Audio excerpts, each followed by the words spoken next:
Marcus Hale had built an empire from scratch. Hale Innovations, a tech conglomerate worth billions, yet all the power in the world couldn't prepare him for the night.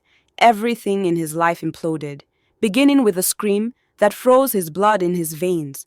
It was their 10th anniversary dinner, a meticulously curated event in their mansion's private dining hall, with crystalline chandeliers shimmering above the long polished table, candles flickering in delicate glass, and his wife Vivian dressed in a silk gown that cost more than a car, smiling with the flawless grace of a woman who had mastered the art of pretending, while the rest of the staff quietly moved around them, except for one new maid, the young black woman named Amara, whose presence had always intrigued Marcus because she worked with a careful, almost trembling vigilance, like her mind was always calculating danger. He barely noticed her tonight, too lost in his excitement as he lifted the crystal wine glass prepared by Vivian herself, a vintage bottle she said she'd been saving for the perfect moment, which happened to be tonight, the night she planned to announce something life-changing, and Marcus thought it was about a second honeymoon, maybe a new charity project, never suspecting the real reason she'd hired new staff or why she'd insisted the chefs follow her recipe instructions for the sauce. The instant the glass touched his lips, a scream tore through the hall. "Don't drink it!" So sharp and desperate that Marcus's hand jerked violently, red wine splashing across his sleeve, as Amara sprinted across the room with such speed and terror that Vivian shot up, slamming her chair back, screaming, "Stop her!"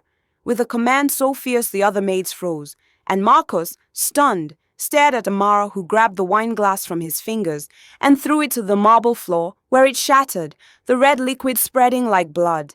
Vivian's face morphed from refined beauty to a venomous mask, shouting at Amara, threatening to have her arrested, deported, ruined. But Amara stood clutching her phone, hands shaking, insisting she had proof, real proof, that something was in the drink, and not just wine, begging Marcus to step away, while Vivian fiercely denied it, switching between rage and tearful innocence, insisting Amara was delusional, unstable, ungrateful. Panic clashed with confusion as the chef emerged, shouting that he had seen something too. Vivian tampering with the bottle before dinner, but before he could finish, one of Vivian's private security guards, whom Marcus never approved, but she hired anyway, forcibly dragged the chef out the back door.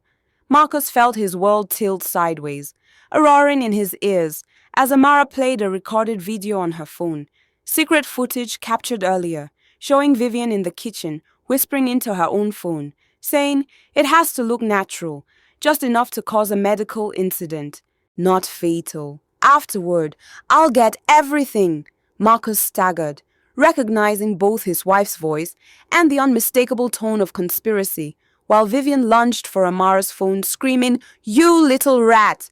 before Marcus grabbed her wrist mid-strike, and in that moment he felt the final crack in their marriage echo through his bones.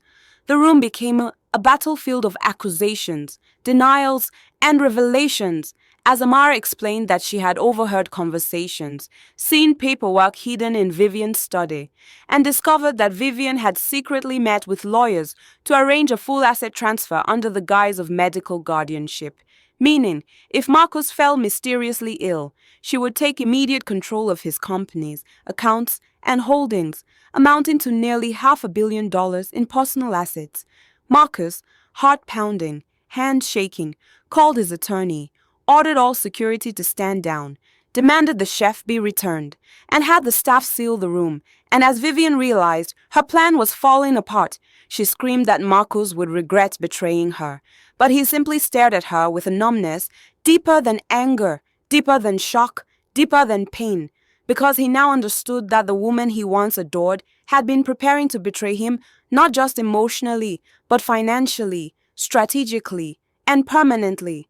The night ended with police arriving, Amara crying quietly in relief, Vivian being escorted out while swearing she would ruin Marcus in court, and Marcus standing alone in the once beautiful dining hall, the scent of shattered wine filling the air, as he whispered, "How long? How long have you been planning this?" A question that would unravel far more than he expected in the days to come.